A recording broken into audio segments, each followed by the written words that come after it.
ہوئی پاکستان کی ایک عظیم دینی درسگاہ جامعہ حقانیہ کوڑا خٹک میں خودکش دھماکہ ہوا ہے، جس میں کئی نمازی شہید اور زخمی ہوئے۔ مولانا سمیع الحق صاحب کے صاحبزادے مولانا حامد الحق صاحب بھی جام شہادت نوش فرما گئے۔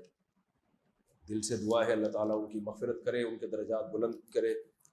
اور جو طلبہ بھی شہید ہوئے اللہ ان کے بھی درجات بلند کرے، ان کے لواحقین کو اللہ صبر جمیل کی توفیق دے، جو زخمی ہوئے اللہ ان کو جلد سے جلد صحت عطا فرمائے، اور جو لوگ بھی اس قسم کی کارروائیوں میں ملوث ہیں اللہ ان کو ہدایت دے، ہدایت کے قابل نہیں ہے اللہ ان کو تباہ و برباد کرے۔ یہ جتنے دہشت گرد ہیں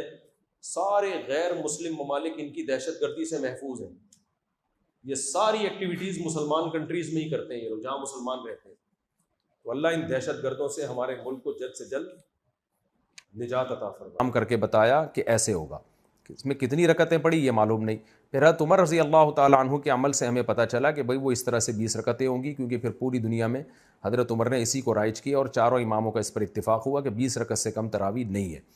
تو اس سے پتہ چلا کہ یہ جو قیام رمضان ہے نا یہی تراویح ہے، اور کم سے کم یہ 20 رکعتیں، تو اس لیے، اور یہ سنت مؤکدہ ہیں کیونکہ ان کی بہت زیادہ تاکید ہے۔ تو سنت مؤکدہ کا حکم یہ ہے کہ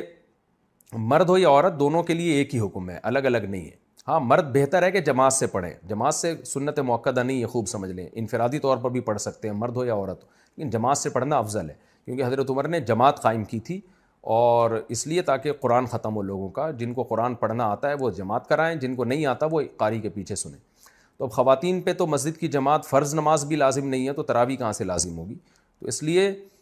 خواتین بہتر ہے گھر میں تراویح پڑھیں، مسجد جانا چاہیں تو ہماری رائے تو یہی ہے کہ اس زمانے میں ان کو مسجد جانے کی بھی اجازت ہے، حدیث میں اس کی ثبوت ملتا ہے، اور تراویح میں تو ہمیں ملتا ہے کہ اسلاف اپنے عورتوں کو بھی تراویح کی نماز میں لایا کرتے تھے۔ تو لیکن بہرحال سنت مؤکدہ یہ ہے کہ پڑھ لیں آپ، جماعت سے پڑھنا سنت مؤکدہ نہیں ہے، گھر میں پڑھنا زیادہ افضل ہے۔ تو آپ گھر میں تراویح پڑھیں، 20 رکعت پڑھیں، اور سنت مؤکدہ کا حکم یہ ہے کہ کبھی کبھار چھوٹ جائے تو انشاءاللہ گناہ نہیں، کوئی حرج نہیں ہو، اس میں کوئی گناہ نہیں ملے گا، اور اگر کسی عذر سے چھوڑ دیں تو ویسے ہی کوئی حرج نہیں ہے، کیونکہ فرض واجب بہرحال نہیں ہے۔ تو بہت زیادہ تھکاوٹ ہو تو چھوڑی جا سکتی ہے، اور کبھی تھکاوٹ نہ بھی ہو تو کبھی ویسے ہی بھی چھوڑی جا سکتی ہے، لیکن کنٹینیو چھوڑنے کی عادت نہ بنائے۔ لیکن ویسے ایک جنرل نالج کے لیے بتا دوں، جو پڑھتے ہیں پراپر پڑھتے ہیں، جو نہیں پڑھتے پھر وہ چھوڑتے ہی ہیں۔ یہ تراویح ایسی چیز نہیں ہے 2 دن پڑھ لی 1 دن چھوڑ دی، تو جو ایسے کرتا ہے وہ پھر چھوڑا ہی رکھتا ہے، تو جو پڑھتے ہیں وہ کنٹینیو پڑھتے ہیں۔ تو نبی صلی اللہ علیہ وسلم نے جب بہت زیادہ تراویح کی فضیلت بیان کی ہے، قیام رمضان کی فضیلت بیان کی ہے، جس کو بعد میں اسلاف نے نام تراویح کا دیا، تو آپ کو چاہیے کہ اس سے قطر ادر کہ یہ سنت مؤکدہ ہے یا غیر مؤکدہ، آپ یہ فضیلت حاصل کریں، کیونکہ